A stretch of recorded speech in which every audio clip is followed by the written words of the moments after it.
I'm Jessica Williams, and my parents literally handed my $750,000 inheritance to my unemployed brother because, and I quote, "Girls don't need money since they'll just get married anyway." They thought they could erase me from my grandmother's will, hide the assets, and I'd quietly disappear into some traditional housewife role they'd been grooming me for my entire life. What they didn't count on was the IRS taking a very different view of their little scheme, or me having learned a few tricks from the one person in our family who actually believed women deserved financial independence. My parents destroyed official documents, forged my signature on legal papers, and even convinced our family accountant to participate in tax fraud, all to ensure their precious son got what they believed he was entitled to simply for being born male. They underestimated two things: how much my great-aunt Dot had taught me about following money trails, and how seriously the federal government takes unreported income and tax evasion. Before we jump back in, tell us where you're tuning in from, and if this story touches you, make sure you're subscribed, because tomorrow I've saved something extra special for you. Growing up in Millfield, Ohio, in our two-story colonial on Maple Street, I learned early that being born female in the Williams household came with very specific expectations and limitations. My mother, Karen, worked as a real estate agent, but she never missed an opportunity to remind me that her career was just something to keep busy until your father's business really took off. She'd spent my entire childhood preparing me for what she called my real job, which was apparently finding a husband and producing grandchildren. My father, Dave, ran Williams & Associates Marketing, a small agency that barely stayed afloat despite his constant claims about being a successful entrepreneur. He was the type of man who avoided confrontation at all costs, which meant he'd nod along with whatever my mother declared about family roles and expectations rather than rock the boat. In our house, Dave's word was law, but Karen's interpretation of that law was what actually governed our daily lives. My brother Tyler, 3 years older than me, had been treated like visiting royalty since the day he was born. When Tyler wanted guitar lessons, my parents immediately enrolled him and bought him a top-of-the-line acoustic guitar. When I asked for piano lessons, my mother suggested I focus on more practical skills, like cooking and organizing. When Tyler decided he wanted to try baseball, they signed him up for expensive traveling teams and spent entire weekends driving to tournaments. When I expressed interest in joining the debate team, my father wondered aloud why I'd want to argue with people, when I should be learning to be more agreeable. The double standards weren't subtle. Tyler received a brand new Honda Civic for his 16th birthday, complete with a bow on top and a professional photographer to capture the moment for our family albums. When I turned 16, my parents gave me a gift certificate for driving lessons and informed me I could use my mother's old sedan when she didn't need it. Tyler's college education was a given, discussed and planned for since middle school, with my parents researching the best business programs and setting aside money specifically for his tuition. My education was framed as optional, something I could pursue if I really wanted to, but certainly not something they felt obligated to fund. Tyler seemed to absorb these messages about his inherent importance and my secondary status with enthusiasm. He'd interrupt me during family conversations, knowing our parents would never correct him. He'd borrow my belongings without asking, and return them damaged or not at all, shrugging off my complaints with the knowledge that I'd never receive real support from our parents. When I got my first job at 16, working weekends at a local bookstore, Tyler made jokes about me playing career woman, while he focused on real preparation for the business world by playing video games and hanging out with friends. The most frustrating part wasn't just the favoritism, but the constant gaslighting that accompanied it. When I pointed out the obvious differences in how Tyler and I were treated, my mother would sigh deeply and explain that I was being dramatic and creating problems where none existed. She'd remind me that boys and girls simply had different roles in life, and that trying to compete with Tyler instead of supporting him showed an unbecoming attitude that would hurt my chances of finding a good husband someday. My father's approach was to avoid these conversations entirely, changing the subject whenever I brought up the inequalities I witnessed daily. If pressed, he'd mumble something about how things worked out differently for different people, and suggest I focus on being grateful for what I had, rather than worrying about what Tyler received. The message was clear: questioning the family. Hierarchy was not just discouraged, it was seen as a character flaw that needed to be corrected. Tyler's sense of entitlement only grew stronger as we got older.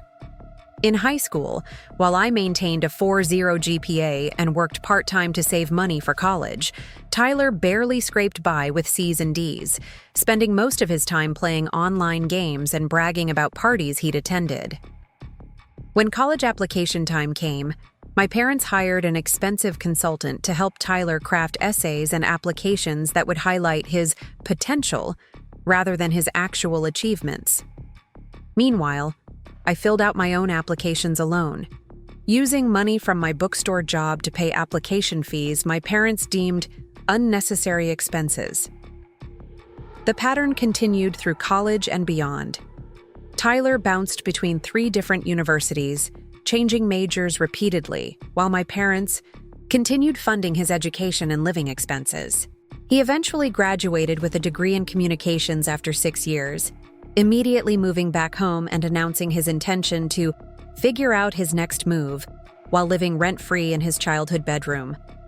I graduated in 4 years with a business degree, working multiple part-time jobs to minimize my student loans, and was expected to immediately become financially independent. After college, Tyler launched what he grandly called his entrepreneurial phase, which consisted of a series of failed business ventures that my parents funded without question. There was the food truck that lasted 3 months before Tyler decided the restaurant industry was too stressful. Preparing and narrating this story took us a lot of time, so if you are enjoying it, subscribe to our channel. It means a lot to us. Now back to the story. Then came the online consulting business that generated exactly 0 clients before Tyler concluded that people weren't ready for his innovative ideas. Next was the cryptocurrency trading scheme that lost several $1,000s of our parents' money before Tyler moved on to dropshipping products he never bothered to research or properly market. Each failure was met with understanding and encouragement from our parents, who assured Tyler that successful entrepreneurs always experienced setbacks before finding their breakthrough opportunity. My mother would make his favorite meals and do his laundry while he recovered from each disappointment. My father would sit with him for hours, discussing new business possibilities and offering to provide seed money for the next venture. The message was consistent. Tyler's dreams were valuable and worthy of investment, regardless of his track record. Meanwhile, I'd started working at a regional accounting firm immediately after graduation, steadily building my career and reputation while living in a modest apartment across town. My professional achievements were acknowledged with polite interest, the way my parents might respond to news about a distant acquaintance's job promotion.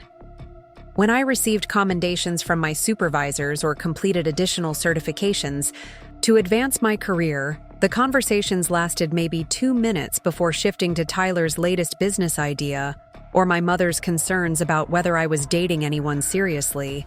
The underlying assumption in every family interaction was that my career was temporary, something to fill time until I found a husband and started the family my parents believed was my true purpose. Tyler's various professional failures, on the other hand, were just stepping stones toward the success that was obviously his destiny as the family's male heir. Even when he moved back home at 28, unemployed and financially dependent on our parents, they spoke about his situation as a temporary arrangement while he prepared for his next big opportunity. This was the family dynamic that had shaped my entire life when my great-aunt Dot called with news that would change everything.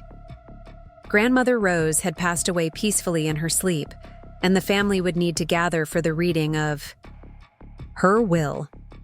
My parents expressed the appropriate sadness about losing Dave's mother, but I could see the wheels turning behind their eyes. Grandmother Rose had owned a successful antique restoration business and had always been financially savvy with her investments. There would definitely be an inheritance, and in their minds, there was never any question about who deserved to receive it. Tyler immediately began making plans for how he'd use his inheritance to finally launch the business venture that would prove his worth. My parents nodded approvingly, already mentally allocating Grandmother Rose's money toward their son's next entrepreneurial experiment. As for me, I was expected to be grateful for whatever small token might be thrown my way, understanding that the real inheritance belonged to the family's male representative. None of us could have predicted what Grandmother Rose had actually planned, or how her final wishes would expose the rot at the center of our family's traditional values. And none of them knew about the quiet conversations Grandmother Rose and I had shared over the years, or the lessons about financial independence and women's rights that Great Aunt Dot had been teaching me since I was 12 years old. The Williams family was about to learn that some women refuse to disappear quietly, and that the IRS takes a very dim view of people who think they can rewrite legal documents to suit their prejudices. Great Aunt Dorothy, who insisted everyone call her Dot, was my Grandmother Rose's younger sister and the family rebel who'd never quite fit into anyone's expectations about what women should be or do. At 78, she lived alone in a downtown apartment above the Turning Page, a bookstore she'd owned for 30 years, surrounded by towers of books on feminism, financial planning, and American history. Dot had worked as an accountant for 4 decades, retiring in the early 2000s after building a client base of small business owners who appreciated her sharp mind and no-nonsense approach to money management. While my parents saw Dot as an eccentric old woman whose feminist ideas were amusing relics from a different era, I'd been drawn to her unconventional wisdom since childhood.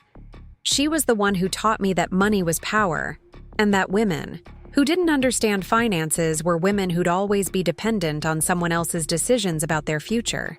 Every summer, starting when I was 12, I'd spend 2 weeks with Dot, officially helping in her bookstore, but actually receiving an education my parents never would have approved of if they'd understood what was really happening.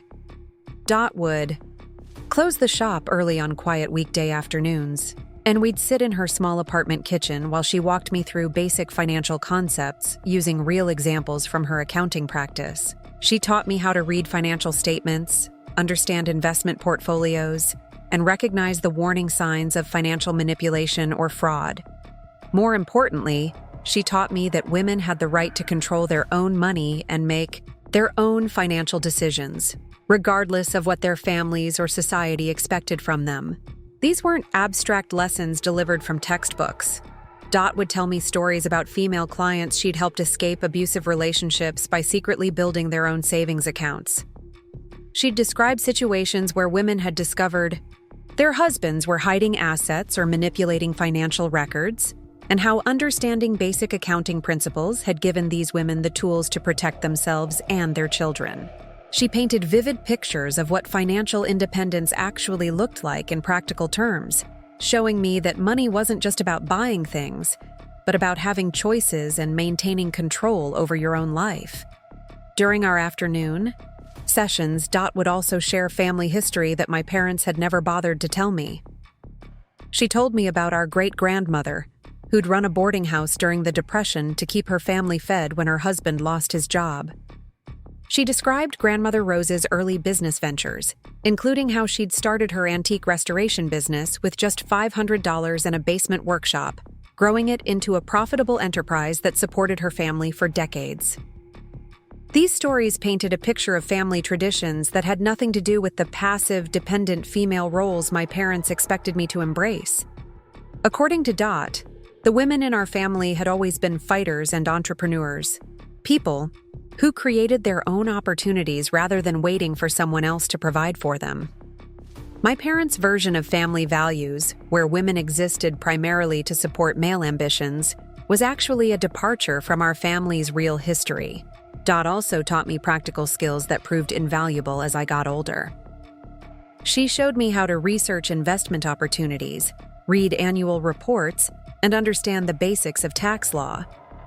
She helped me open my first savings account when I turned 14, contributing $25 to get me started and teaching me about compound interest and long-term planning. When I started working at the bookstore, Dot insisted on paying me a fair wage and showing me how to track my income and expenses using a simple spreadsheet system. Most importantly, Dot validated my growing frustration with the way my family treated me compared to Tyler. She listened without judgment when I described the latest example of my parents' favoritism, and she helped me understand that the problem wasn't with me or my expectations, but with a family system that valued boys more than girls for no logical reason. She never directly criticized my parents, but she made it clear that their attitudes about women and money were both outdated and harmful. When I started college, Dot became my unofficial financial advisor, helping me navigate student loans, part-time job opportunities, and budget planning. She'd call every few weeks to check on my progress, offering advice about everything from building credit to networking with professors who might provide career opportunities later.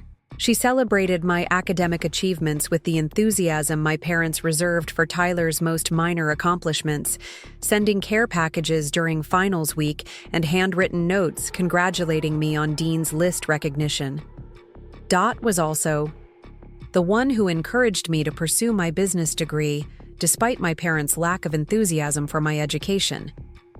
She helped me understand that business and accounting skills would give me independence and security that no relationship or family situation could take away. She often said that money was like a foreign language, and that women who didn't speak that language would always be at the mercy of people who did. Her goal was to make sure I became fluent in financial matters so that no one could ever control or manipulate me through money. After I graduated and started working at the accounting firm, Dot became my unofficial mentor and sounding board for professional decisions. She helped me negotiate my starting salary, advise me on certification programs that would advance my career, and taught me how to build professional relationships with colleagues and clients. She was genuinely proud of my career progress in a way that my parents never seemed to be, understanding that my work represented real achievement rather than just a way to pass time until marriage. Our relationship deepened as I got older and began to understand just how unusual Dot's perspective had been for a woman of her generation. She'd never married, despite social pressure to do so, choosing instead to focus on her career and financial independence. She'd bought her own house, started her own business, and built her own retirement security at a time when most women were expected to rely on husbands for all of these things. She'd faced criticism and judgment from family members, who thought her choices were selfish or unnatural, but she'd never wavered in her commitment to living life on her own terms. Dot often told me that she'd chosen not to have children, partly because she'd seen too many women lose themselves completely in family obligations, giving up their own dreams and ambitions to support everyone else's goals. She didn't judge women who made different choices, but she wanted me to understand that marriage and motherhood were options, not obligations, and that I should never let anyone convince me that my own aspirations were less important than someone else's expectations. She also shared stories about grandmother Rose that revealed a different side of the woman I'd known primarily as a sweet, traditional grandmother.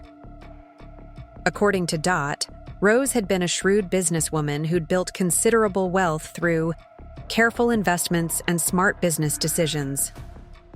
Rose had been frustrated by my parents' traditional attitudes about women and money, and she'd worried about how their expectations would limit my potential and opportunities. These conversations with Dot gave me a framework for understanding the growing tension I felt within my family. She helped me see that my dissatisfaction wasn't a character flaw or a sign of ingratitude, but a natural response to a family system that was trying to force me into a role that didn't fit who I actually was or who I wanted to become. She validated my desire for financial independence and professional achievement, assuring me that these goals were not only reasonable, but essential for any woman who wanted to control her own destiny. When Grandmother Rose became ill during her final months, Dot was the one who encouraged me to spend time with her and learn about her business operations. She suggested that Rose might have valuable knowledge to share about entrepreneurship and financial management. wisdom that could benefit my own career development. These visits led to deeper conversations with Grandmother Rose about her life, her business, and her concerns about the family's future. Looking back, I realized that Dot was preparing me for something she suspected might happen after Grandmother Rose's death. She never said anything directly, but she seemed to understand that Rose was planning something that would challenge our family's traditional power structure. Dot's years of financial education and mentorship had given me the tools I'd need to recognize manipulation, document fraud, and protect my interests when legal and financial conflicts arose. The relationship with Dot had taught me that women deserved to control their own money and make their own decisions about their futures. This foundation would prove essential when my family's true nature emerged after Grandmother Rose's death, and when I discovered just how far my parents were willing to go to ensure that traditional gender roles and male privilege remained unchallenged in the Williams household. The financial education Dot provided extended far beyond basic accounting principles and investment theory. She understood that knowledge without practical application was worthless, so she created opportunities for me to develop real-world skills that my parents never would have encouraged. Starting in high school, Dot began involving me in the actual operations of her bookstore, teaching me inventory management, customer relations, and small business accounting through hands-on experience. Every summer, I'd arrive at the turning page expecting to spend my days shelving books and helping customers, but Dot had much more ambitious plans for my education.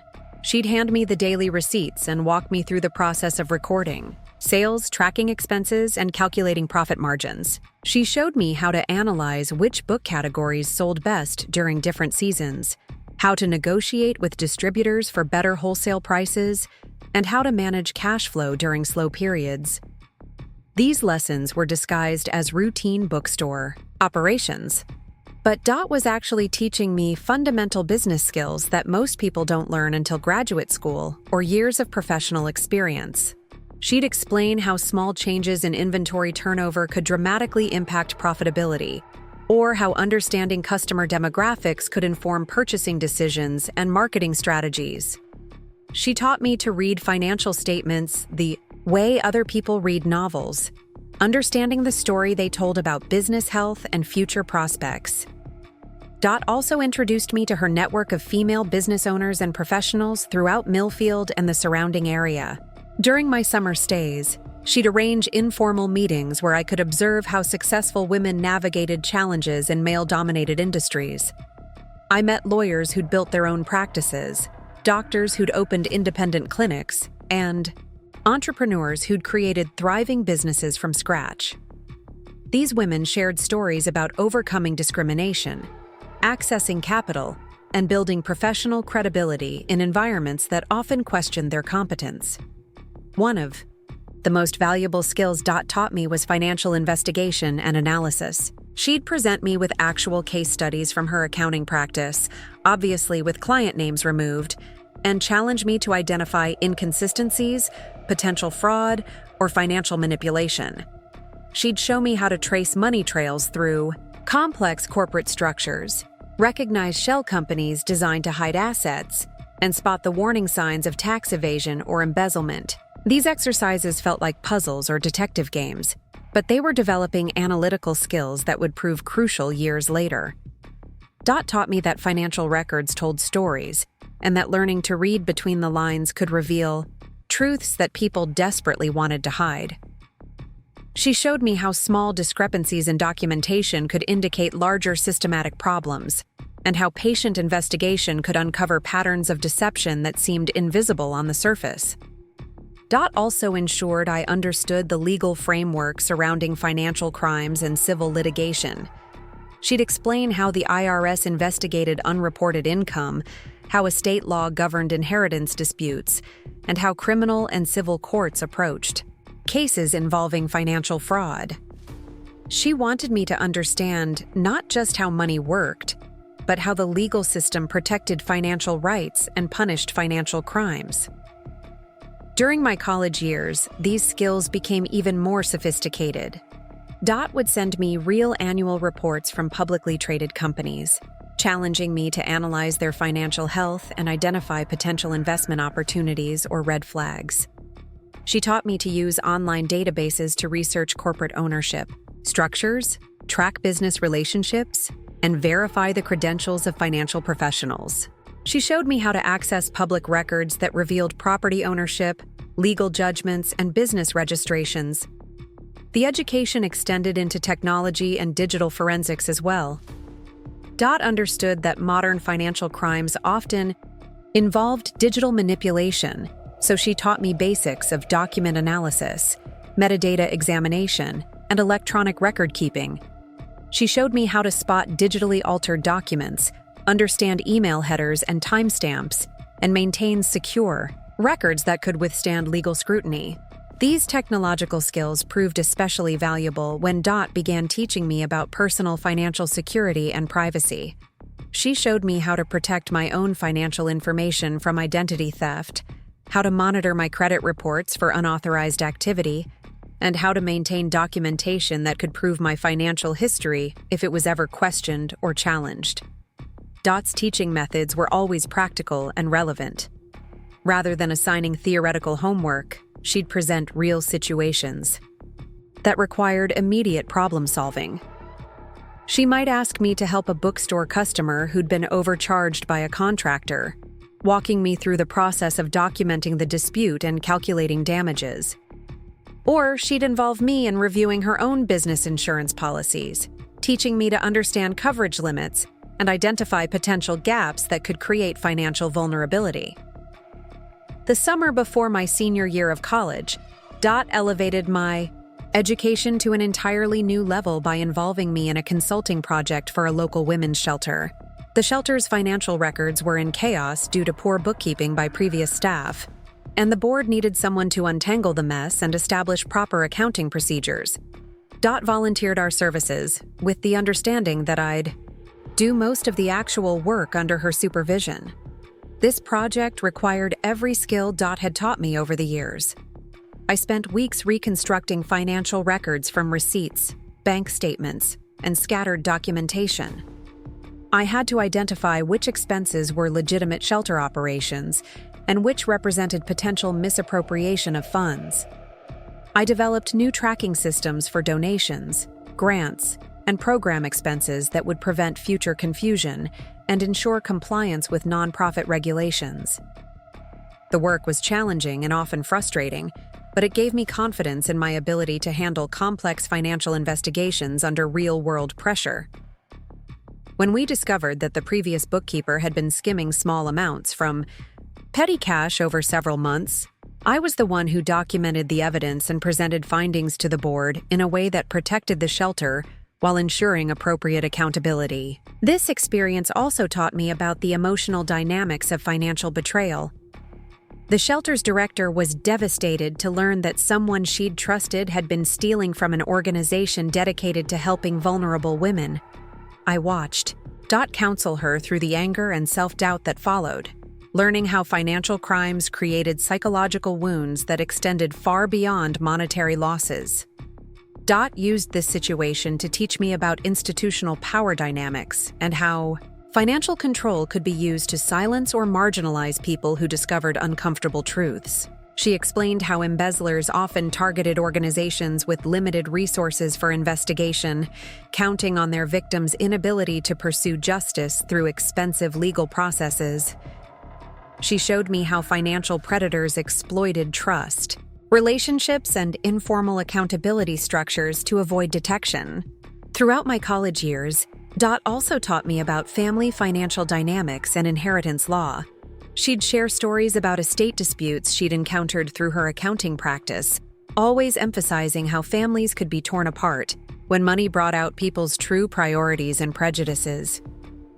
She taught me to recognize the warning signs of inheritance manipulation, including document fraud, coercive influence over elderly relatives, and attempts to hide assets from legitimate heirs.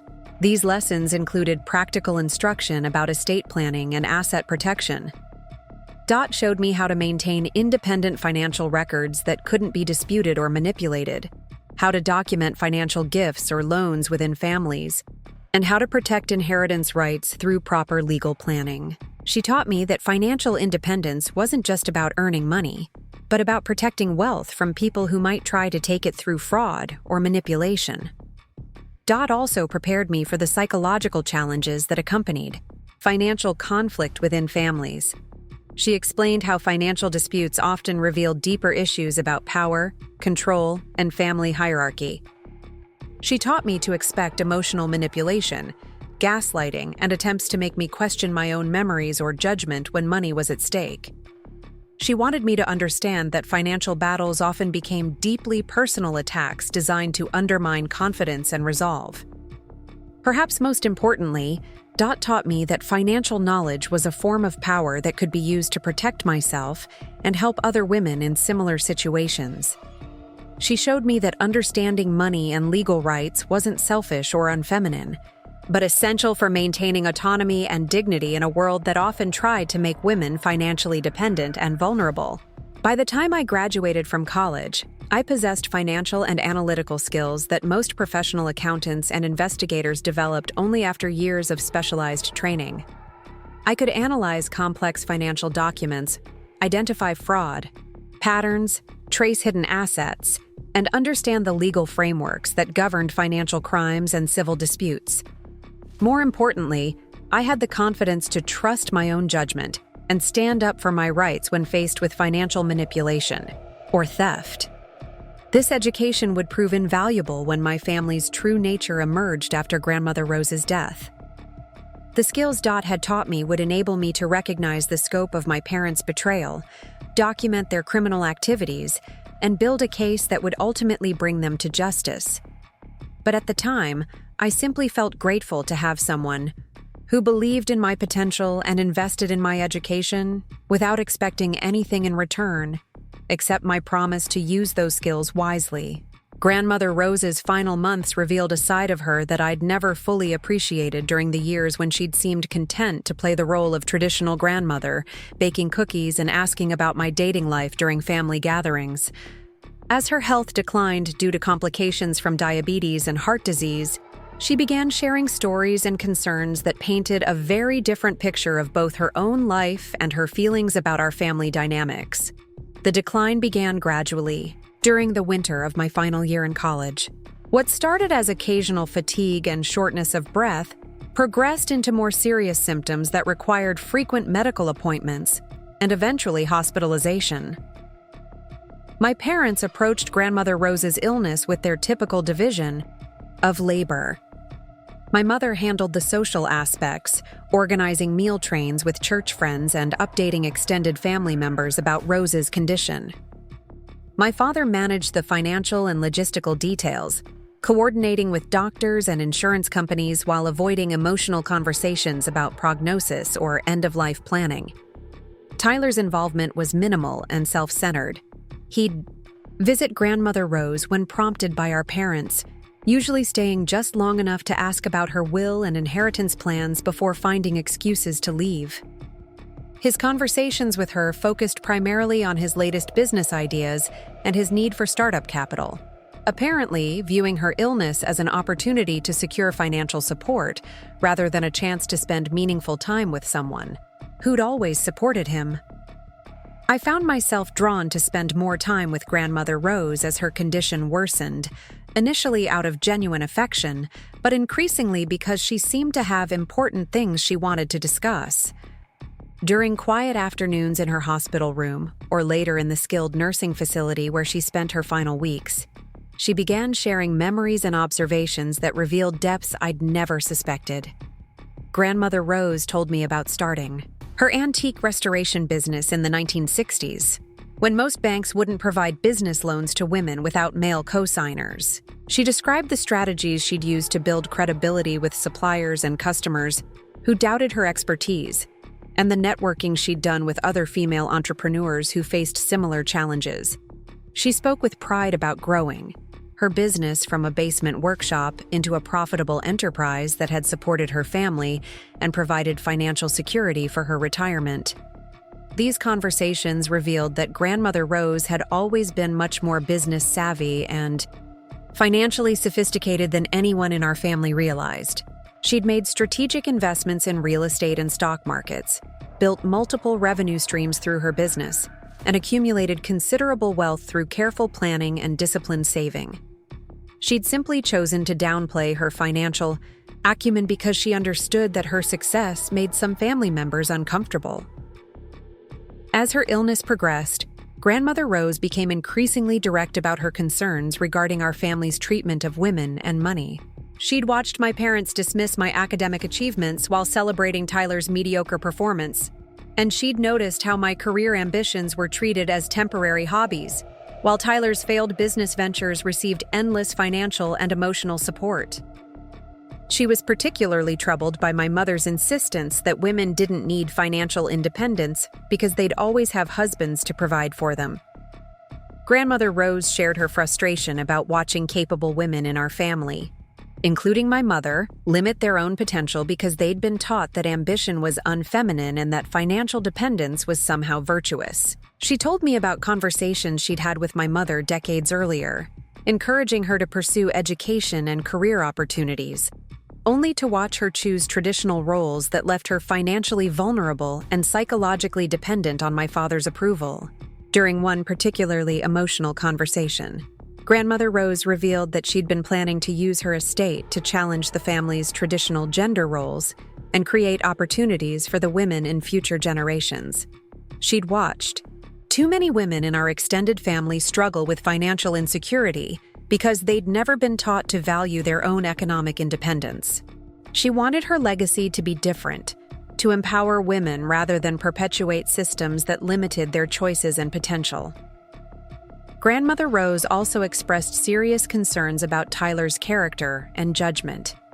She'd observed his pattern of financial irresponsibility, his sense of entitlement, and his inability to learn from failure or accept accountability for his mistakes. She worried that leaving him significant financial resources would only enable more destructive behavior, while depriving more deserving family members of opportunities to build meaningful lives. These conversations took place during the 3-month period when Grandmother Rose was conscious and communicative but clearly approaching the end of her life. My parents interpreted my frequent visits as appropriate granddaughter behavior, never suspecting that Rose was actually sharing her real thoughts about family dynamics and her plans for addressing what she saw as fundamental problems with our family's values and priorities. Grandmother Rose was particularly interested in hearing about my career progress and my relationship with Great Aunt Dot. She asked detailed questions about the financial skills Dot had taught me, the business knowledge I'd gained through my college studies, and my plans for building professional independence after graduation. She seemed pleased to learn that I understood investment principles, business operations, and legal frameworks that most young women my age had never encountered. During our last meaningful conversation, Grandmother Rose became very serious about ensuring I understood certain practical matters that she claimed would become important after her death. She gave me detailed information about her business operations, including client relationships, supplier contacts, and financial procedures that kept the antique restoration shop profitable. She also provided me with information about her personal, financial accounts, investment portfolios, and the location of important documents that would be needed for estate settlement. More cryptically, Grandmother Rose told me that she'd made arrangements to ensure that her estate would be distributed according to her true wishes rather than what certain family members might prefer or expect. She emphasized that I should never allow anyone to convince me that I didn't deserve financial independence or professional opportunities, regardless of pressure from family members who believed women should prioritize traditional roles over personal achievement. Grandmother Rose also warned me that inheritance situations often revealed people's true character and priorities, bringing out greed, manipulation, and even criminal behavior in family members who'd previously seemed trustworthy and loving. She advised me to document any unusual financial activities that occurred after her death, and to seek help from people outside the immediate family if I suspected manipulation or fraud. These warnings seemed abstract at the time, especially since I'd never imagined my own parents would engage in criminal activity or financial fraud. I assumed Grandmother Rose was being overly cautious based on stories she'd heard about other families, not predicting specific problems with our own relatives. I promised to follow her advice, but didn't fully understand why such precautions might be necessary.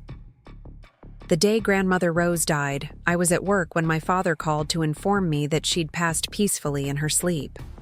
The funeral arrangements proceeded according to plans she'd made months earlier, with services at the Methodist church she'd attended for 50 years, followed by burial in the family plot at Millfield Cemetery.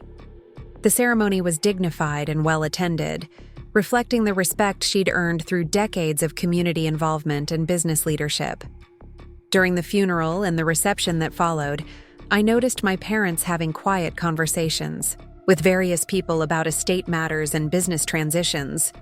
They spoke with the lawyer who'd handled Grandmother Rose's legal affairs, the accountant who'd managed her business books, and several people I didn't recognize who apparently had professional relationships with her antique restoration business. Tyler spent the reception speculating openly about his inheritance expectations and making plans for how he'd use Grandmother Rose's business assets to finally launch his own successful venture. He seemed confident that he'd inherit the majority of her estate, viewing it as long overdue recognition of his status as the family's male heir and primary beneficiary of her business legacy. My parents shared Tyler's expectations, discussing how they'd help him transition into running Grandmother Rose's business operations and manage the financial windfall they assumed he'd receive. They spoke about their relief that Rose's assets would finally provide Tyler with the foundation he needed to achieve the success that had eluded him through his previous business attempts. Nobody discussed what I might inherit or how Grandmother Rose's death might affect my own financial situation. The assumption seemed to be that I'd receive some token bequest, perhaps a piece of jewelry or a small cash gift, while Tyler inherited everything of real value. This expectation aligned with our family's traditional belief that significant assets should pass through male family members rather than being wasted on daughters who'd presumably become someone else's financial responsibility through marriage. The reading of Grandmother Rose's will was scheduled for the following week, giving family members time to grieve and make practical arrangements for managing her business affairs during the transition period.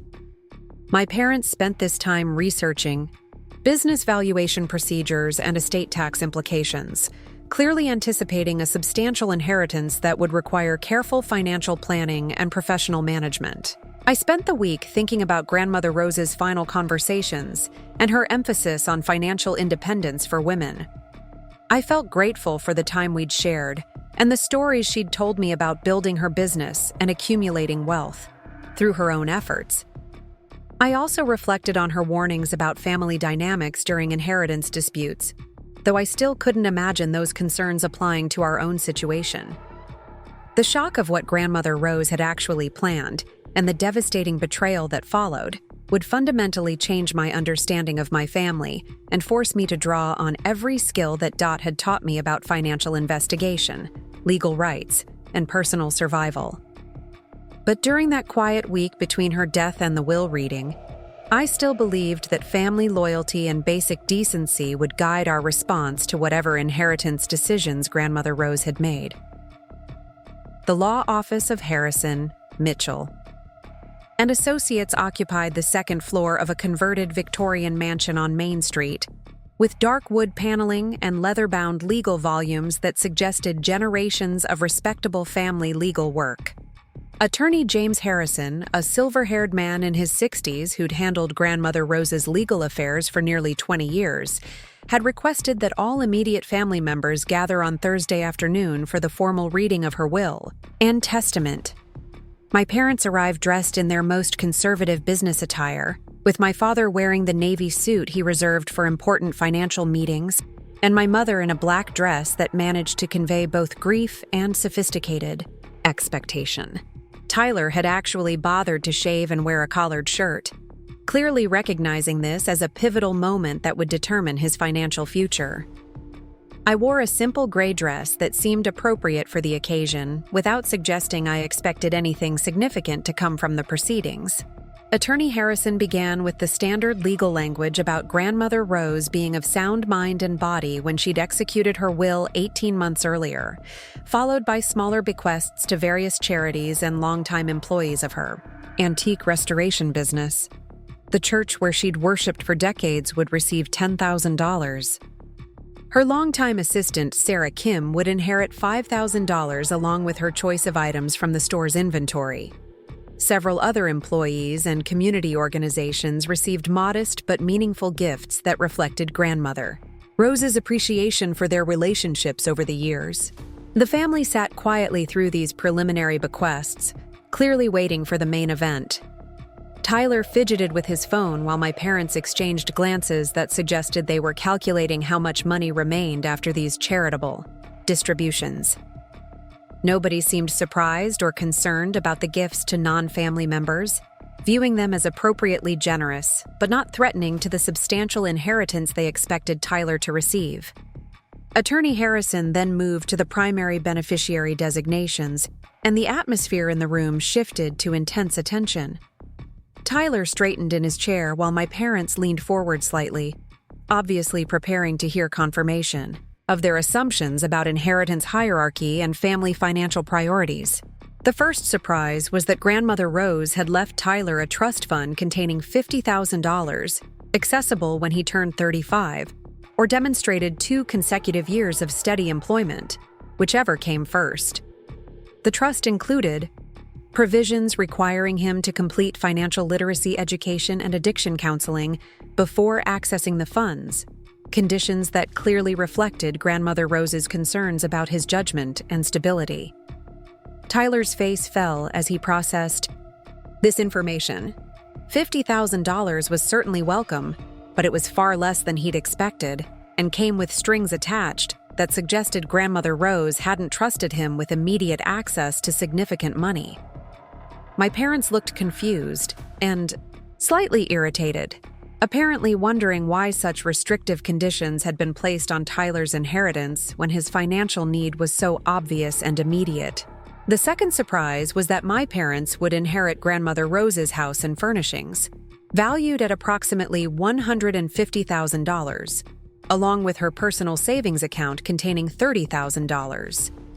This inheritance was substantial and immediate, without the conditions attached to Tyler's trust fund, but it still seemed smaller than what they'd anticipated based on their knowledge of Grandmother Rose's business success and investment portfolio.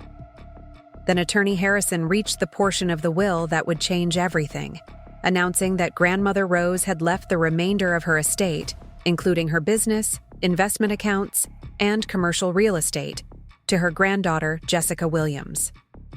The total value of this inheritance was estimated at approximately $750,000, making me the primary beneficiary of Grandmother Rose's wealth and the new owner of her profitable antique restoration business. The silence that followed this announcement was deafening. Tyler's mouth literally dropped open as he stared at Attorney Harrison in obvious disbelief.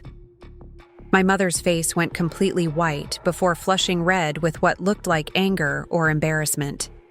My father sat perfectly still, his expression unreadable, though I could see his jaw muscles clenching as he processed this unexpected information.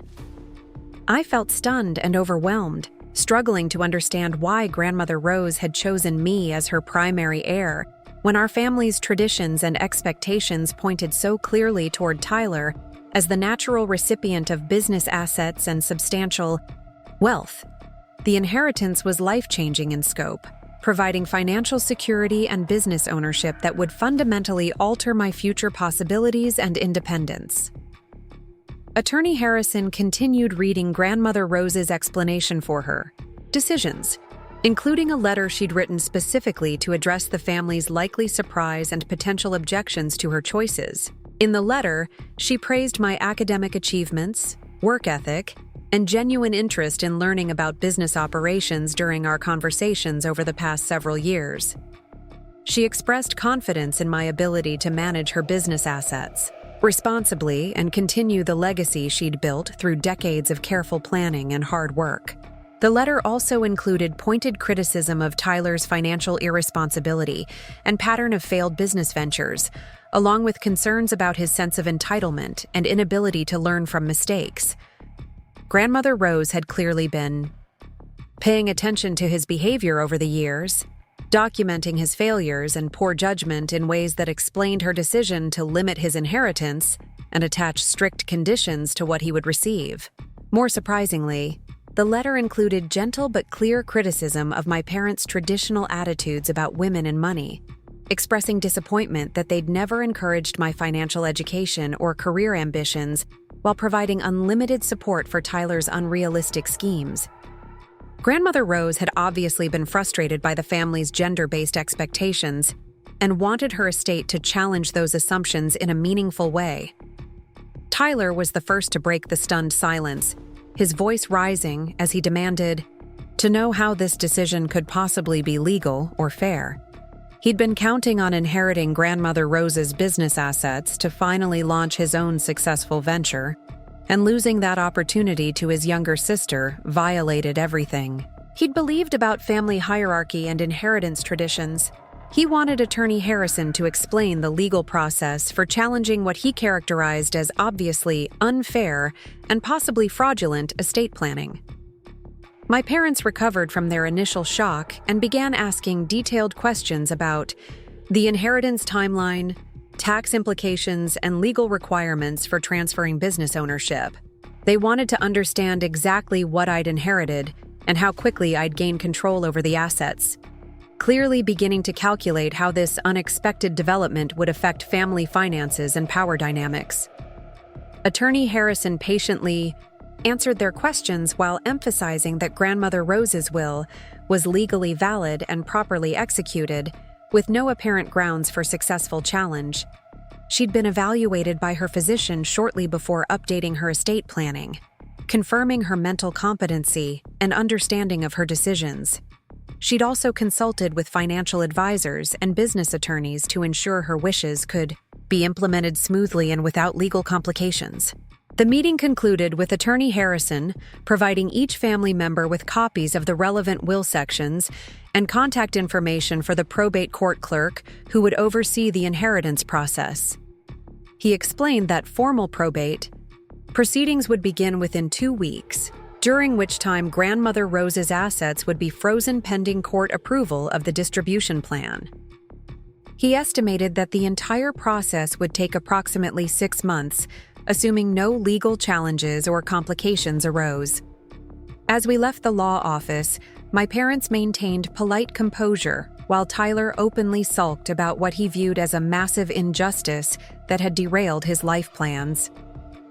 They suggested we all go to dinner to discuss this unexpected development as a family, but their tone indicated this would be more of an intervention than a celebration. I agreed to meet them at a restaurant, though I was beginning to sense that my parents viewed my inheritance as a problem to be solved rather than an achievement to be celebrated. During the drive home, I called Great Aunt Dot to share the surprising news about Grandmother Rose's will and my unexpected inheritance. Dot was delighted but not entirely surprised, mentioning that Rose had asked her several questions about my financial education and career prospects during their conversations over the past year. Dot encouraged me to be very careful about how I handled family reactions to the inheritance, warning that money often brought out people's worst instincts and that I should document everything carefully during the coming weeks. That evening's family dinner confirmed Dot's concerns about potential problems. My parents and Tyler spent the entire meal discussing strategies for correcting what they viewed as Grandmother Rose's obvious mistake in leaving substantial assets to someone too young and inexperienced to manage them properly.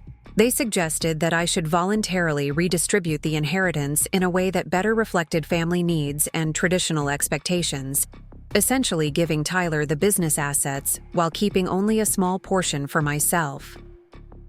Their arguments focused on practical concerns about my ability to run a business while maintaining my accounting career, the tax advantages of consolidating assets under Tyler's management, and the importance of family unity during this difficult transition. They never directly questioned my right to inherit Grandmother Rose's assets, but they made it clear that they expected me to prioritize family harmony over personal financial gain. Tyler was less subtle in his approach, arguing that Grandmother Rose had obviously been manipulated or confused when she'd made these decisions. He claimed that my frequent visits during her illness had been motivated by greed rather than genuine concern, and that I'd taken advantage of her weakened condition to influence her estate planning. He demanded that I agree to a more equitable distribution that recognized his status as the family's male heir and primary business successor. I left dinner feeling confused and pressured, uncertain about how to navigate family expectations while protecting my own interests and honoring Grandmother Rose's wishes. The inheritance that had seemed like an amazing opportunity that afternoon now felt like a source of family conflict that might destroy relationships I'd valued my entire life. I had no idea that this dinner conversation was actually the beginning of a criminal conspiracy that would ultimately involve document fraud, tax evasion, and systematic theft of my legal inheritance. The family dynamic shifted dramatically in the weeks following the will reading, though the changes were subtle enough that I initially attributed them to normal grief and adjustment, rather than recognizing them as warning signs of a coordinated campaign against me. My parents began treating me with a strange combination of excessive politeness and barely concealed resentment, as if I were a house guest who'd overstayed their welcome rather than their daughter who'd just received an unexpected inheritance. My mother started making pointed comments about responsibility and family loyalty during our phone conversations, wondering aloud whether I truly understood the burden that Grandmother Rose had placed on me by leaving me her business and assets. She'd mention how much stress I must be feeling about managing such complex financial obligations while maintaining my accounting career, always offering to help me find ways to simplify the situation. Her suggestions invariably involved transferring significant portions of the inheritance to Tyler, who she claimed was better positioned to handle business ownership and investment management. My father took a different approach, focusing on practical concerns about tax implications and legal complications that he claimed could create serious problems for the entire family. He'd call with questions about probate timelines and estate documentation, always emphasizing how much easier everything would be if the assets were consolidated under one person's management.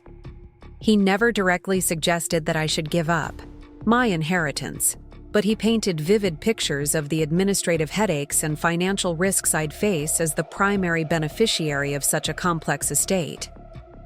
Tyler's behavior became increasingly erratic and hostile as the reality of his limited inheritance sank in.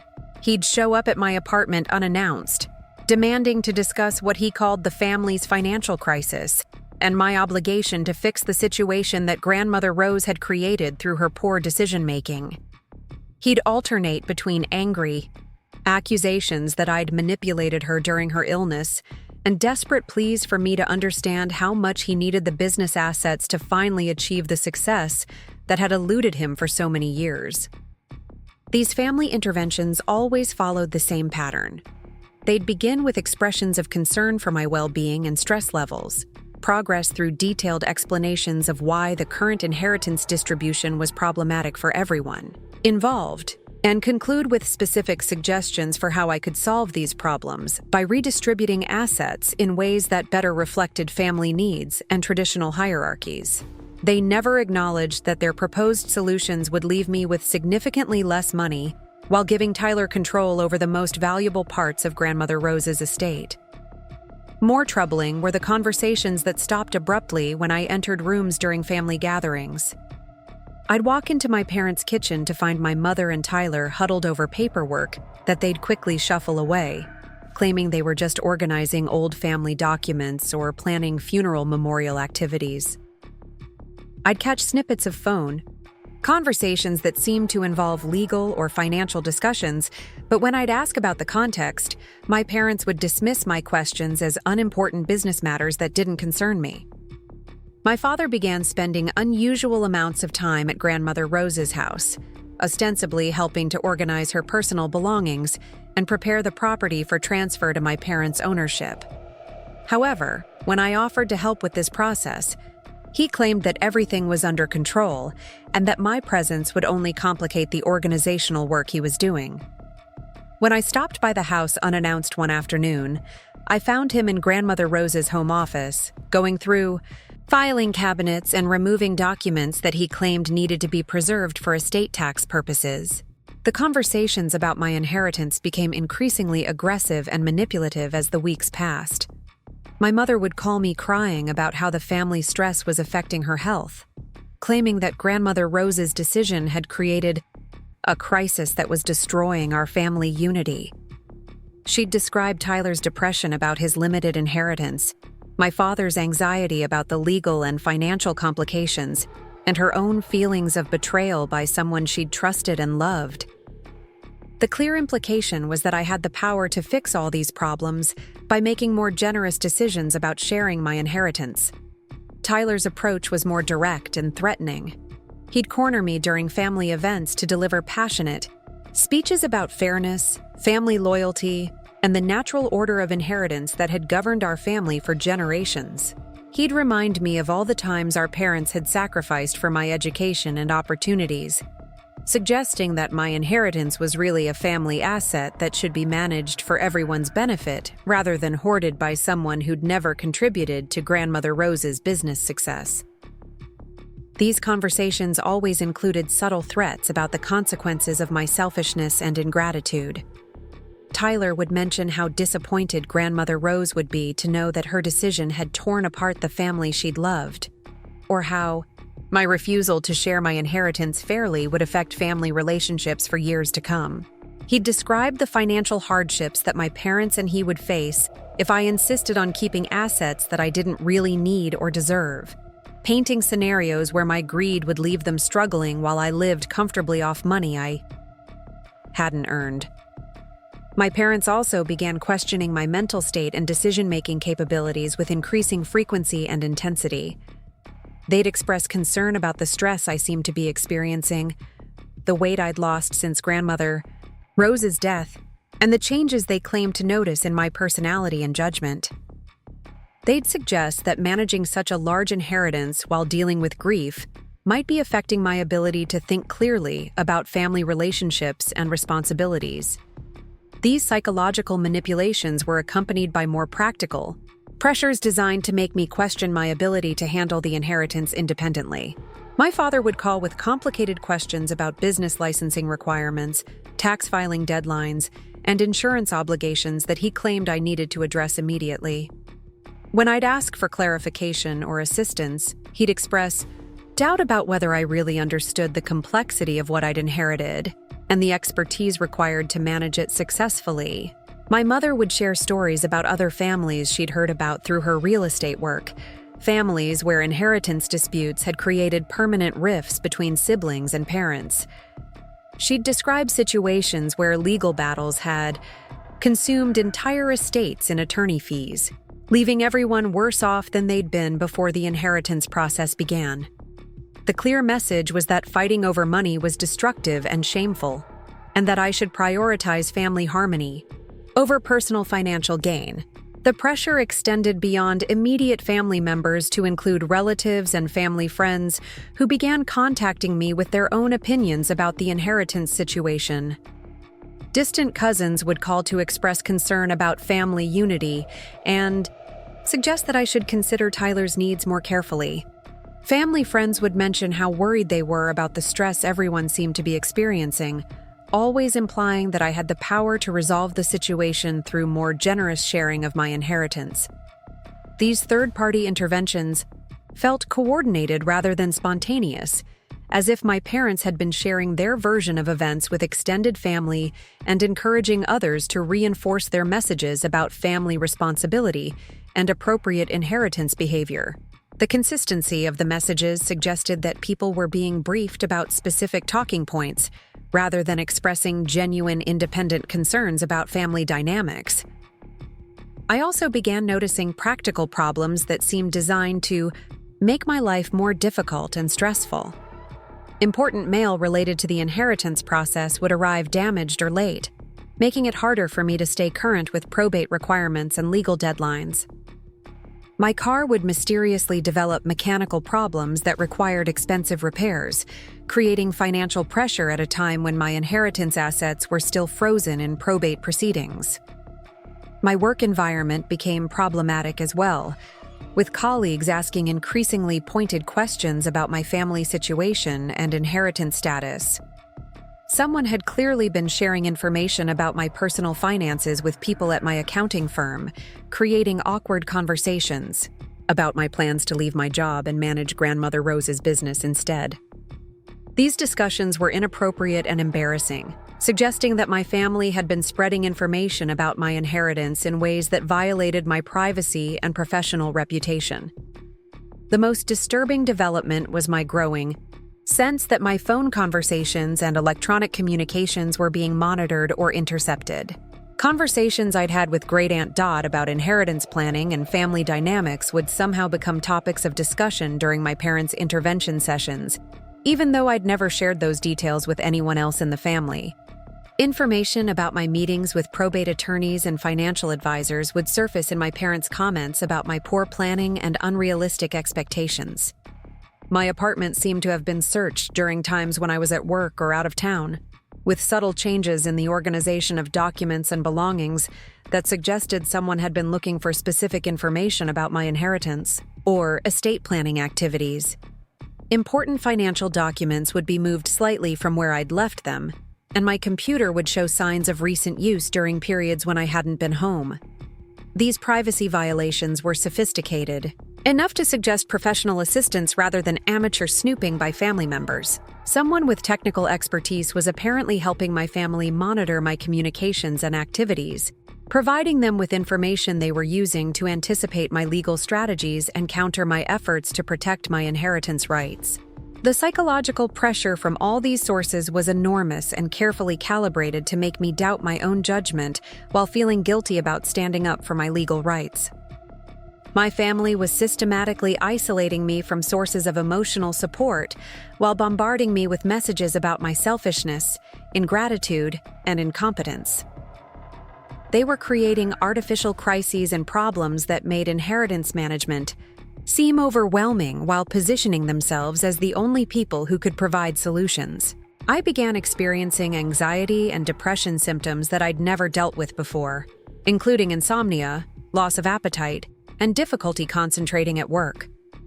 The constant family pressure was affecting my job performance and personal relationships, creating a downward spiral that seemed to validate my family's claims about my inability to handle the responsibilities that came with significant wealth. Great Aunt Dot was the only person who recognized what was happening and encouraged me to trust my instincts about the manipulation and pressure I was experiencing. During one of our weekly phone conversations, she warned me that inheritance disputes often involved sophisticated psychological warfare designed to break down the target's resistance and force them to surrender their legal rights voluntarily. She urged me to start documenting the harassment I was experiencing and to seek professional help from attorneys and counselors who had no connections to my family. Dot's validation of my concerns gave me the strength to begin fighting back against the manipulation I was experiencing, but I still had no idea how far my family was willing to go to steal my inheritance. The warning signs I was seeing represented just the beginning of a criminal conspiracy that would ultimately involve document fraud, tax evasion, identity theft, and systematic embezzlement of assets that legally belonged to me. The first concrete evidence that my family was planning something more serious than emotional manipulation came through an unexpected source: Mike Torres, the accountant who'd been managing Grandmother Rose's business finances for the past 8 years. Mike called me at work 3 months after the will reading, requesting a private meeting to discuss what he described as serious concerns about irregularities he'd noticed in the business accounts since Grandmother Rose's death. We met at the Yachi Daily Grind, a coffee shop on the opposite side of town from both my office and my family's usual locations. Mike looked uncomfortable and kept checking over his shoulder as if he expected to be overheard, immediately telling me that he'd resigned his position as the business accountant because he couldn't ethically continue working under the current circumstances. He'd discovered that my father had been accessing Grandmother Rose's business bank accounts using forged documents that claimed to give him temporary authority over estate finances during probate proceedings. The forged documents were sophisticated, enough to fool bank personnel during routine transactions. But Mike's detailed knowledge of Grandmother Rose's normal financial procedures had revealed inconsistencies that indicated fraud.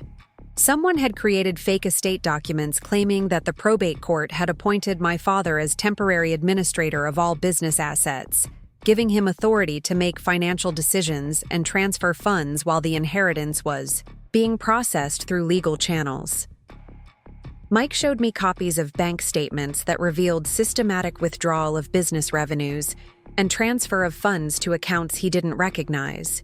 Over the past 6 weeks, approximately $60,000 had been moved out of the business operating accounts and into what appeared to be personal accounts controlled by my parents and Tyler.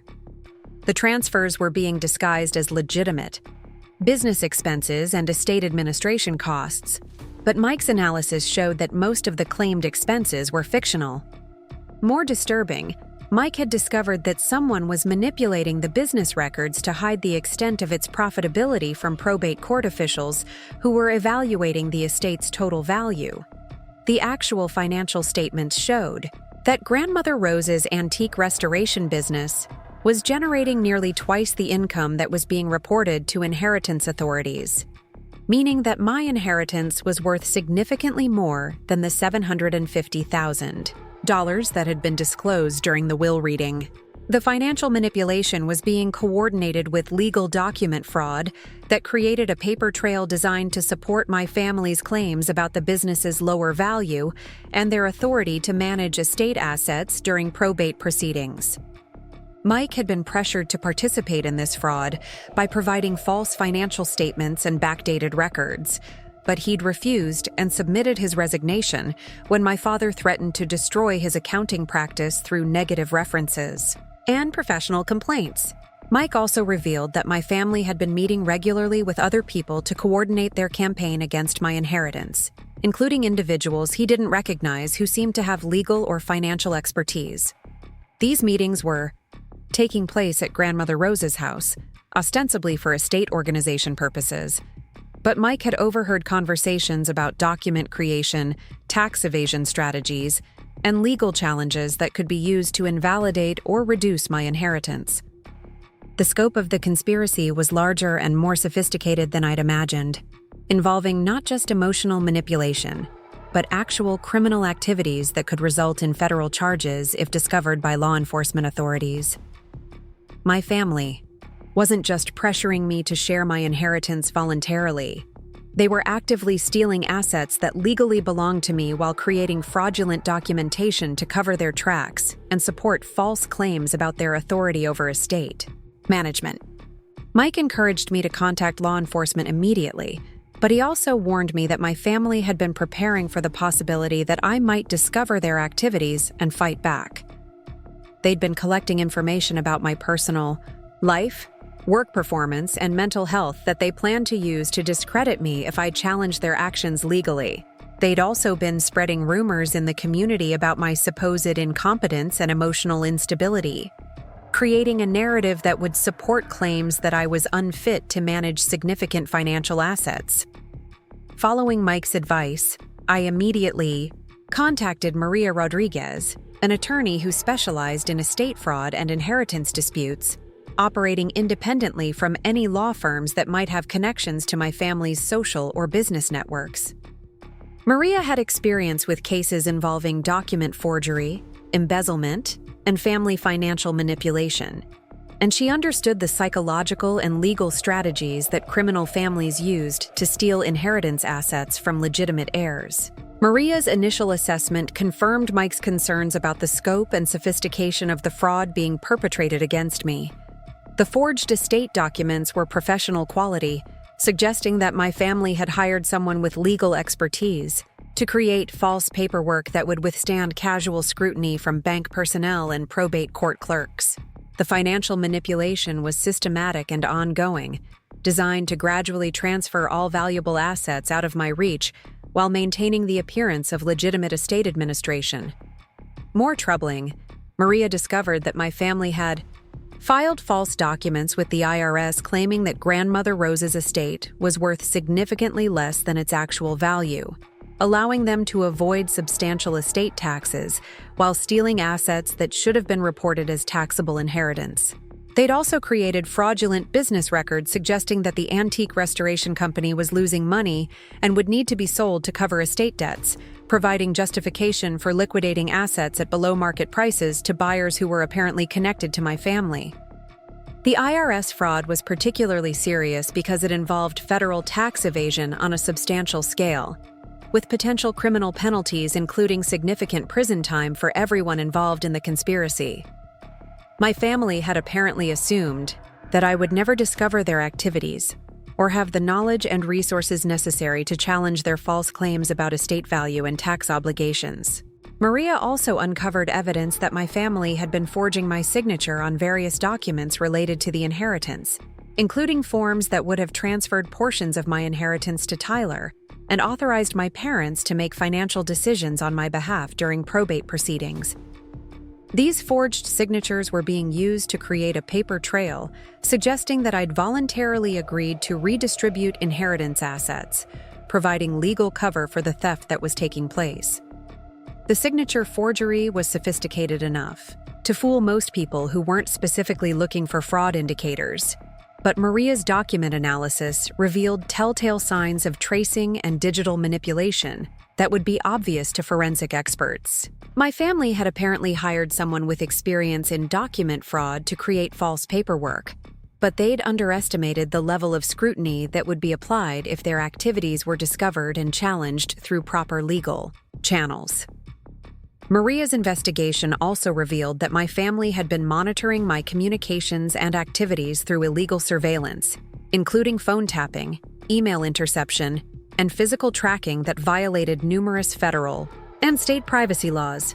They'd been using information gathered through this surveillance to anticipate my legal strategies and stay ahead of any efforts I might make to protect my inheritance rights or expose their criminal activities. The surveillance explained how my family had been able to respond so quickly to conversations I'd had with professionals about inheritance planning and legal protection. They'd been intercepting my communications with attorneys, financial advisors, and even Great Aunt Dot, using that information to adjust their manipulation strategies and counter my efforts to seek help from people outside their influence.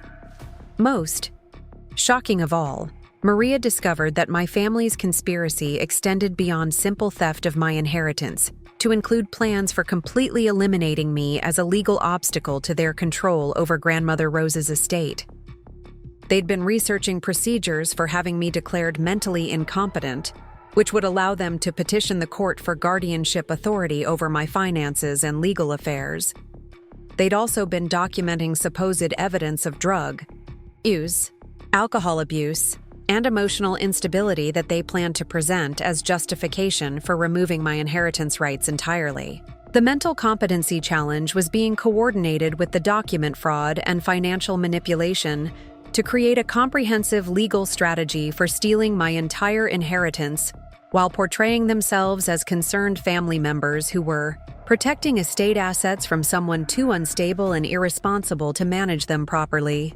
They'd been building this case for months, collecting false evidence and recruiting witnesses who would testify about my supposed incompetence and dangerous behavior. Maria explained that this type of coordinated inheritance fraud was more common than most people realized, particularly in families where traditional gender roles created expectations that women shouldn't control significant financial assets. The psychological manipulation, document forgery, and false legal claims were standard tactics used by family members who felt entitled to inheritances that had been left to people they considered less deserving or less capable of managing wealth responsibly. The scale and sophistication of my family's criminal conspiracy was overwhelming, but Maria assured me that their activities had left extensive evidence trails that could be used to prosecute them successfully and recover the assets they'd stolen from me. The key was acting quickly before they could complete their theft and destroy evidence of their criminal activities. However, Maria also warned me that fighting back against this level of organized family fraud would be dangerous and emotionally devastating. My family had demonstrated their willingness to commit serious crimes to steal my inheritance, and they wouldn't hesitate to escalate their attacks if they felt threatened by legal action. I needed to prepare for a battle that would likely destroy all family relationships while exposing me to harassment, threats, and potential physical danger from people who had clearly lost all moral boundaries in their pursuit of money and control. The decision to fight back meant accepting that the family I'd known my entire life was actually a criminal organization that had been planning to destroy me financially and personally to satisfy their greed and maintain their traditional power structure. It meant trusting legal strangers over blood relatives and accepting that justice might require sending my own parents and brother to prison for their crimes against me. The confrontation that shattered any remaining illusions about my family's capacity for decency occurred on a rainy Tuesday evening in April, exactly 4 months after the will reading that had started this nightmare. I'd spent the day working with Maria Rodriguez to prepare a comprehensive legal filing that would expose the full scope of my family's criminal activities and seek both civil damages and criminal prosecution for their theft of my inheritance. Maria had advised me to document one final attempt at family reconciliation before filing criminal charges, both to satisfy legal requirements about good faith efforts to resolve disputes privately and to potentially record additional admissions of guilt that could strengthen our case. With her guidance, I'd arranged what I told my family would be a dinner meeting at their house to discuss a compromise solution to our inheritance disagreements. I arrived at the family home on Maple Street with a small recording device concealed in my purse, knowing that Ohio's single-party consent laws would make any recordings legally admissible as evidence of their criminal activities. The device was sophisticated enough to capture clear audio while remaining undetectable during normal conversation, providing me with documentation of whatever threats or admissions might emerge during our discussion.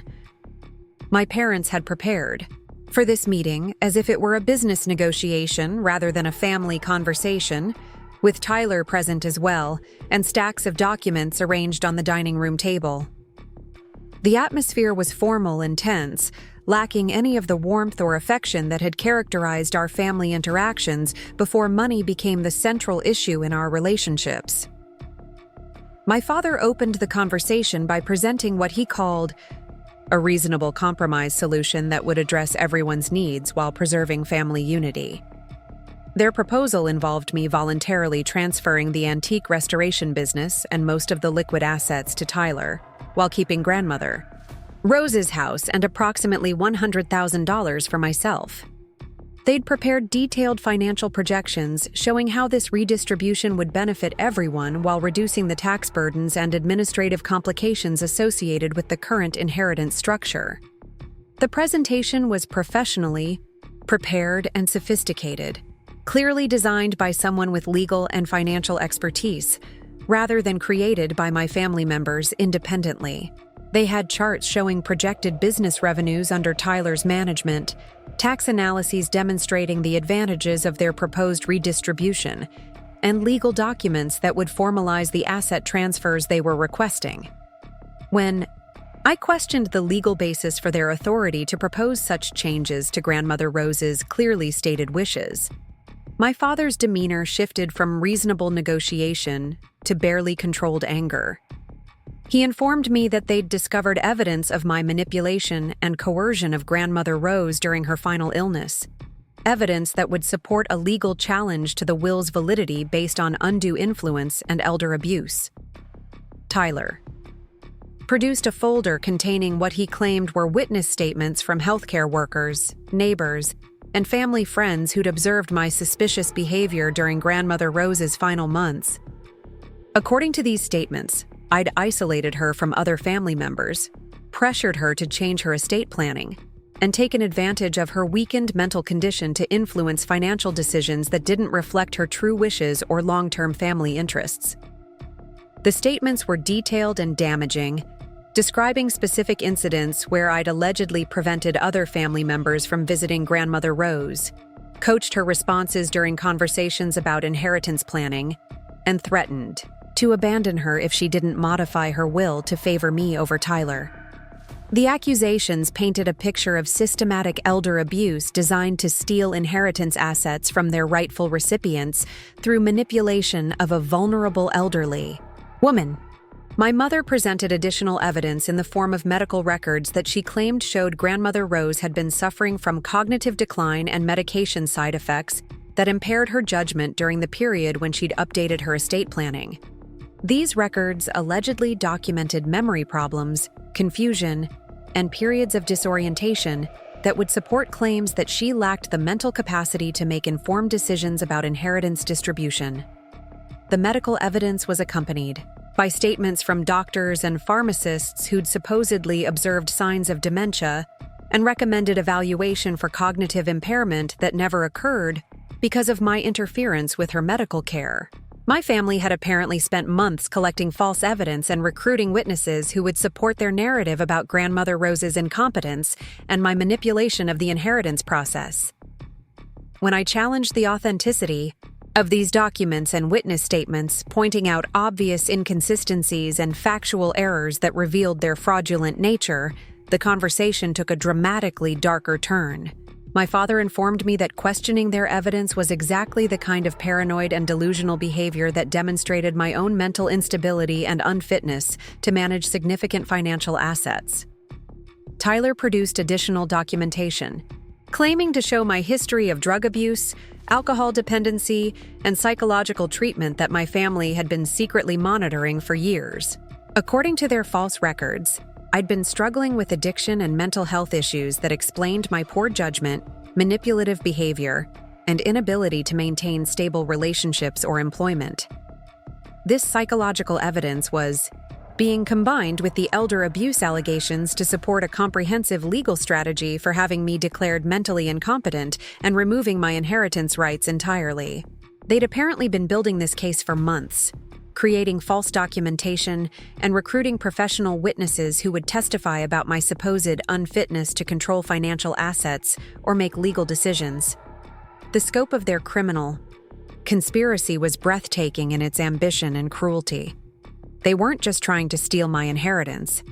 They were attempting to destroy my reputation, mental health, and legal capacity to resist their theft. They'd been systematically creating false evidence designed to paint me as an abusive, addicted, and mentally ill person who'd manipulated a vulnerable elderly woman and stolen assets that rightfully belonged to other family members. When I continued to refuse their compromise proposal and challenge their false evidence, my father's mask of reasonable concern finally slipped completely. He informed me that they had no intention of allowing me to destroy the family's financial security and social standing by pursuing selfish claims to assets I hadn't earned and didn't deserve. Tyler's response was even more direct and threatening. He told me that I had 24 hours to sign the asset transfer documents they'd prepared, or they would file court papers seeking my immediate commitment to a psychiatric facility for evaluation and treatment of the mental health issues they'd been documenting. He claimed they had enough evidence to convince any judge that I was a danger to myself and others, and that involuntary psychiatric commitment would give them temporary guardianship authority over my finances and legal affairs. The threat of forced psychiatric commitment was particularly terrifying because it would effectively end my ability to fight their theft while providing them with legal cover for taking control of my inheritance assets. Once I was committed to a mental health facility, they could claim emergency authority over my finances and begin liquidating assets to pay for my treatment and ongoing care. My mother's contribution to this threatening ultimatum was to express sadness about the necessity of taking such drastic action against her own daughter. But she claimed that protecting the family's financial future required difficult decisions that prioritized long-term stability over short-term emotional considerations. She portrayed their criminal conspiracy as a painful but necessary intervention, designed to help me while protecting other family members from the consequences of my mental illness and poor judgment. The conversation concluded with my father presenting me with a pen and demanding that I immediately sign documents transferring the business and most liquid assets to Tyler, while accepting psychiatric treatment for the mental health issues they'd been documenting. He made it clear that refusing to cooperate would result in immediate legal action that would destroy my reputation, career, and freedom, while still allowing them to gain control over inheritance assets through guardianship proceedings. I managed to maintain my composure long enough to tell them I needed time to consider their proposal, but internally I was reeling from the revelation of how completely my family had betrayed me, and how sophisticated their criminal conspiracy actually was. They weren't just greedy or manipulative. They were dangerous criminals who'd been planning to destroy me psychologically and legally to steal assets that belonged to me under Grandmother Rose's clearly stated wishes. As I left their house that evening, I knew that any hope of family reconciliation was permanently destroyed, and that I was facing a battle for my freedom, sanity, and financial survival against people who demonstrated their willingness to commit any crime necessary to achieve their goals. The family I'd known and loved my entire life had revealed themselves to be ruthless criminals who valued money more than basic human decency or family loyalty. The recording I'd made during this confrontation provided devastating evidence of their threats, false accusations, and criminal conspiracy, but it also confirmed that they were prepared to escalate their attacks to include forced psychiatrics, commitment, and complete destruction of my personal and professional reputation. Fighting back would require courage, resources, and professional help that could match the sophistication of their criminal organization.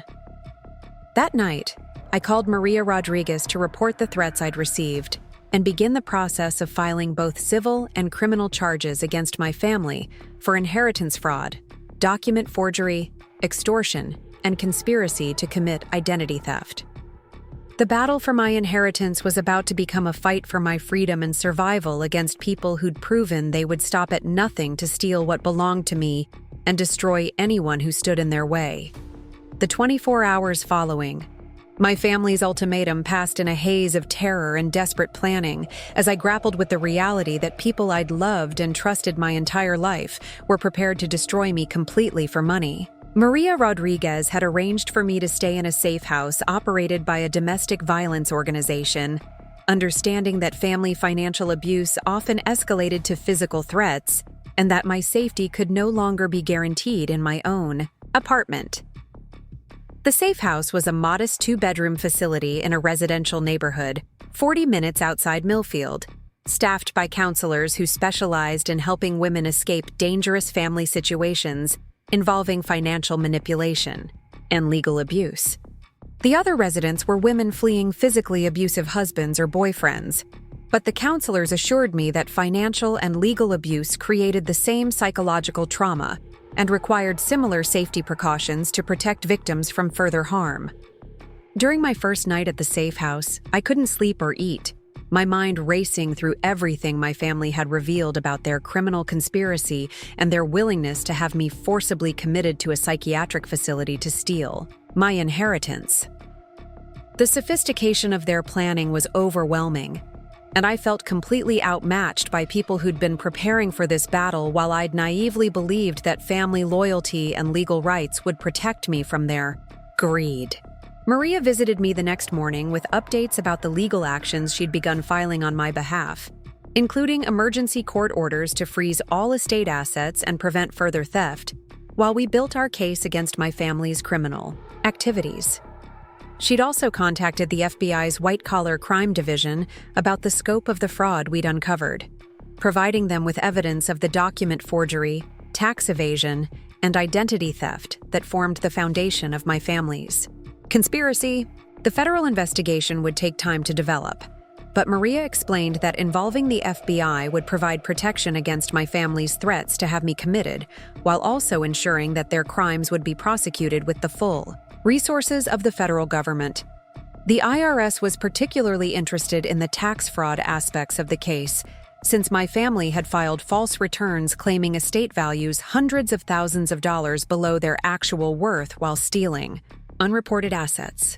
However, Maria also warned me that fighting back against such a sophisticated criminal conspiracy would be expensive and emotionally devastating, requiring months or potentially years of legal battles while my family used every resource at their disposal to discredit me and maintain control over the stolen assets. She estimated that my legal costs could exceed $100,000 even if everything went perfectly, and that my family would likely escalate their harassment and threats as they realized their criminal activities were being exposed. The financial pressure was particularly concerning because my family had frozen my access to the inheritance assets that would normally fund my legal defense, forcing me to rely on my savings from my accounting job and whatever legal aid resources Maria could access through her network of attorneys who specialized in inheritance fraud cases. My family's strategy was clearly designed to exhaust my resources while maintaining their own access to stolen funds that they could use to hire expensive legal representation. During my second day at the safe house, I received an unexpected phone call from Mrs. Helen Baker, the elderly woman who'd lived next door to Grandmother Rose for over 30 years. Mrs. Baker had been following news reports about the inheritance dispute and wanted to share information that she thought might help my legal case. But she was afraid to contact me directly because my family had been asking neighbors to report any contact I might have with people from Grandmother Rose's neighborhood. Mrs. Baker arranged to meet me at a restaurant in a different town, arriving with a manila envelope containing documents and photographs that she'd been keeping since Grandmother Rose's death. She explained that Grandmother Rose had asked her to hold these materials and only share them with me if problems arose with the inheritance process, apparently anticipating that my family might try to challenge her will or steal assets that belonged to me. The envelope contained handwritten letters from Grandmother Rose documenting her concerns about my family's attitudes toward women and money, including specific conversations where my parents and Tyler had discussed their belief that I didn't deserve significant inheritance because women should rely on husbands for financial security. Grandmother Rose had been secretly recording some of these conversations during family gatherings, creating evidence of their discriminatory attitudes and their plans to contest her will if she left substantial assets to me. More importantly, Mrs. Baker had photographs of my father removing boxes of documents from Grandmother Rose's house during the weeks after her death, evidence that supported my claims about document theft and destruction of estate records. She'd also witnessed several meetings at the house involving people she didn't recognize, meetings that had apparently been planning sessions for the criminal conspiracy that was now targeting me. Mrs. Baker also revealed that Grandmother Rose had given her a safety deposit box key with instructions to share it with me only if she suspected that my inheritance was being threatened or stolen. The safety deposit box was located at a different bank than the one my family normally used, and Grandmother Rose had apparently been using it to store documents and assets that she wanted to keep completely secret from other family members. The safety deposit box contained financial records showing that Grandmother Rose's estate was actually worth over $1 million rather than the $750,000 that had been disclosed during probate proceedings.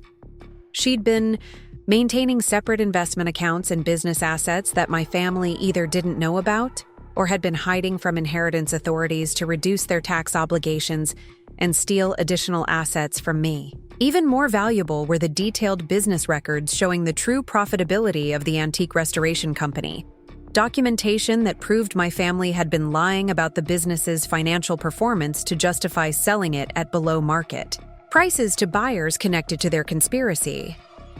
Grandmother Rose had anticipated that they might try to manipulate business valuations and had maintained independent records that would expose any attempts to defraud estate authorities or legitimate heirs. The safety deposit box also contained audio recordings of conversations between Grandmother Rose and my parents during her final months, conversations where they'd explicitly discussed their intention to contest her will and redistribute her assets according to their own preferences rather than her clearly stated wishes.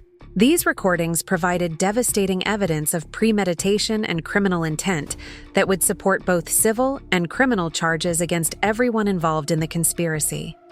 Most shocking of all, the safety deposit box contained a letter that Grandmother Rose had written specifically to me, explaining her decision to leave me the majority of her estate and her concerns about the challenges I would face from family members who didn't believe women deserved financial independence. She'd anticipated every aspect of the current situation, including the psychological manipulation, document fraud, and legal threats that my family was now using against me. In the letter, Grandmother Rose revealed that she'd been working with Great Aunt Dot for years to ensure that I received the financial education and legal knowledge necessary to protect myself from family members who might try to steal my inheritance. She'd also been secretly funding additional legal protections, including insurance policies and trust arrangements that would provide resources for fighting inheritance fraud if it occurred. The trust arrangements were particularly sophisticated, involving legal structures that would automatically trigger if my inheritance was challenged or stolen, providing me with immediate access to funds needed for legal representation, while also creating financial penalties for family members who engaged in fraudulent activities. Grandmother Rose had essentially set up a legal trap that would punish anyone who tried to steal from me while ensuring that I had resources to fight back effectively. Reading Grandmother Rose's letter in the safety of the women's shelter, I felt a mix of grief and gratitude that overwhelmed me emotionally. She'd understood exactly what kind of people my parents and Tyler really were, and she'd spent years preparing protections that would help me survive their attacks while maintaining the independence and dignity that she'd valued so highly. The letter also contained specific instructions about additional resources that Grandmother Rose had arranged, including contact information for attorneys, financial advisors, and women's rights organizations that could provide specialized help. With inheritance fraud cases involving gender discrimination, she'd built an entire support network designed to help me fight battles that she'd known would come after her death. Mrs. Baker also shared stories about conversations she'd had with Grandmother Rose during her final months. Conversations where Rose had expressed frustration about my family's traditional attitudes and their failure to recognize my potential and achievements. Grandmother Rose had been particularly angry about my parents' assumption that Tyler deserved to inherit business assets simply because he was male, despite his obvious lack of business skills and history of financial irresponsibility.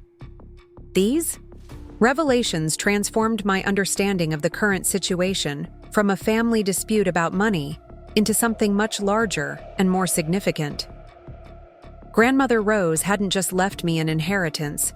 She'd created a comprehensive plan to challenge gender discrimination within our family while providing me with tools to fight for women's rights and financial independence on a broader scale.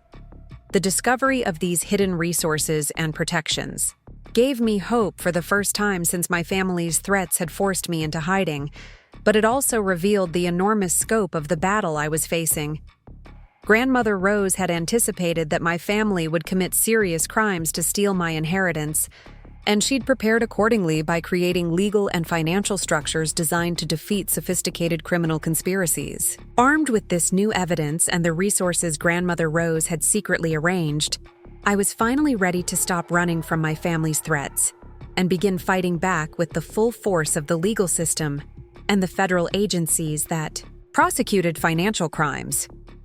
The scared and isolated victim who'd fled to a women's shelter was about to become something much more dangerous to people who'd underestimated both my capabilities and the support network that had been built to protect me.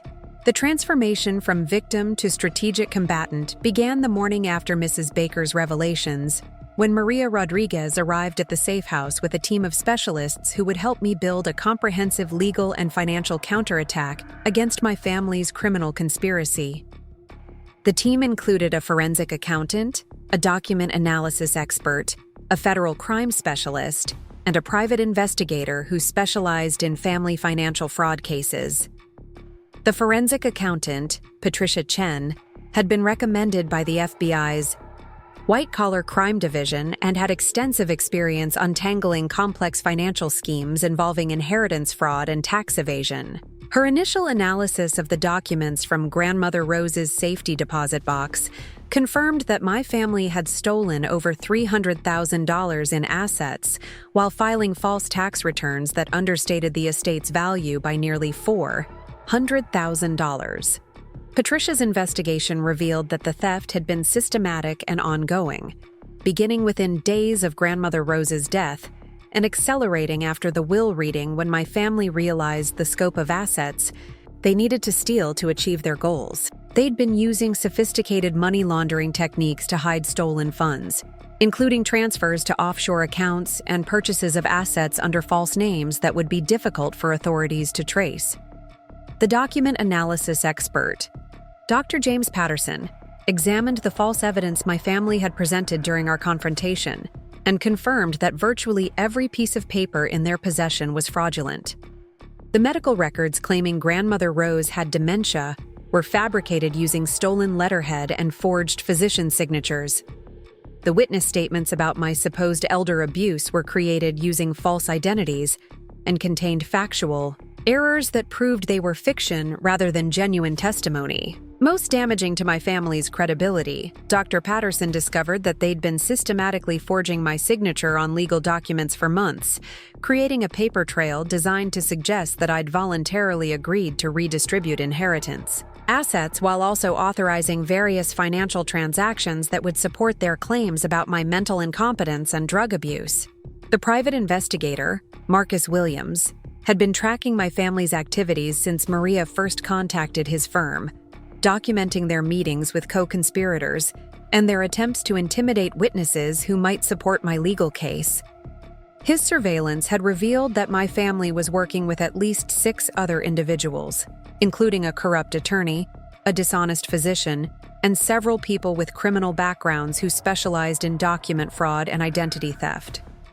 Marcus had also discovered that my family had been planning their criminal conspiracy for over a year before Grandmother Rose's death, meeting regularly to discuss strategies for stealing her assets and dealing with potential resistance from me or other family members who might challenge their actions. They'd apparently begun forging documents and creating false evidence months before Grandmother Rose died, demonstrating a level of premeditation that would support serious federal criminal charges. The federal crime specialist, attorney Sarah Kim, explained that my family's activities violated numerous federal laws, including mail fraud, wire fraud, tax evasion, identity theft, and conspiracy to commit financial crimes. The scope and sophistication of their criminal enterprise qualified them for prosecution under RICO statutes designed to target organized criminal organizations, potentially resulting in decades of prison time for everyone involved in the conspiracy. Sarah was particularly interested in the gender discrimination aspects of the case, explaining that my family's criminal conspiracy was motivated partly by discriminatory beliefs about women's rights to control financial assets and make independent, legal decisions. This discrimination angle would allow us to pursue civil rights violations in addition to the financial crimes, creating additional legal pressure while also highlighting the broader social issues involved in the case. Working with this team of specialists, I began to understand that defeating my family's criminal conspiracy would require more than just defending my inheritance rights. It would involve dismantling an organized criminal enterprise that had been operating for months and had tentacles reaching into multiple financial institutions, professional organizations, and government agencies. The strategy we developed was multifaceted and aggressive, designed to overwhelm my family's defenses while exposing their criminal activities to multiple law enforcement agencies that could pursue different aspects of their conspiracy simultaneously. We would file civil lawsuits seeking damages for theft and emotional distress, while also providing evidence to federal prosecutors who would pursue criminal charges that could result in significant prison sentences. The first phase involved documenting every aspect of my family's criminal activities using the evidence Grandmother Rose had preserved, along with new materials gathered through professional investigation and surveillance. We created detailed timelines showing when specific crimes had occurred, identified all co-conspirators who had participated in the fraud, and traced the movement of stolen assets through various accounts and financial institutions. The documentation process revealed that my family's criminal conspiracy was even larger than we'd initially realized, involving systematic corruption of bank officials, probate court clerks, and other professionals who'd been bribed or intimidated into participating in the fraud. The scope of corruption was sufficient to trigger a federal racketeering investigation that would examine the entire network of people who'd helped my family steal inheritance assets. The second phase involved freezing all assets that my family had stolen or attempted to hide, using emergency court orders and federal seizure authority to prevent further theft, while ensuring that stolen property could be recovered and returned to me. This process required coordination between multiple agencies and courts, but the evidence we'd gathered made it clear that my family was engaged in ongoing criminal activities that justified immediate intervention. The asset freezing process was particularly satisfying because it caught my family completely off guard, with federal agents seizing accounts and property that they'd thought were safely hidden from detection. Within 48 hours, my family went from believing they controlled over $1 million in stolen assets to facing criminal charges and financial ruin as their conspiracy collapsed around them. The third phase involved systematic exposure of my family's criminal activities through media coverage, professional disciplinary proceedings, and community education efforts designed to prevent similar crimes against other inheritance beneficiaries. We worked with journalists who specialized in financial crime reporting to ensure that my family's activities received appropriate public attention while also highlighting the broader issues of gender discrimination and elder abuse that had motivated their conspiracy. The media coverage was crucial for protecting me from further harassment and threats, while also encouraging other victims of inheritance fraud to come forward with their own experiences. We discovered that several families in the region had experienced similar criminal conspiracies involving document fraud and inheritance theft, suggesting that my family had been part of a broader criminal network that targeted vulnerable inheritance beneficiaries. Throughout this process, I was also working with counselors and support groups to address the psychological trauma of discovering that my entire family consisted of criminals who'd been planning to destroy me for money.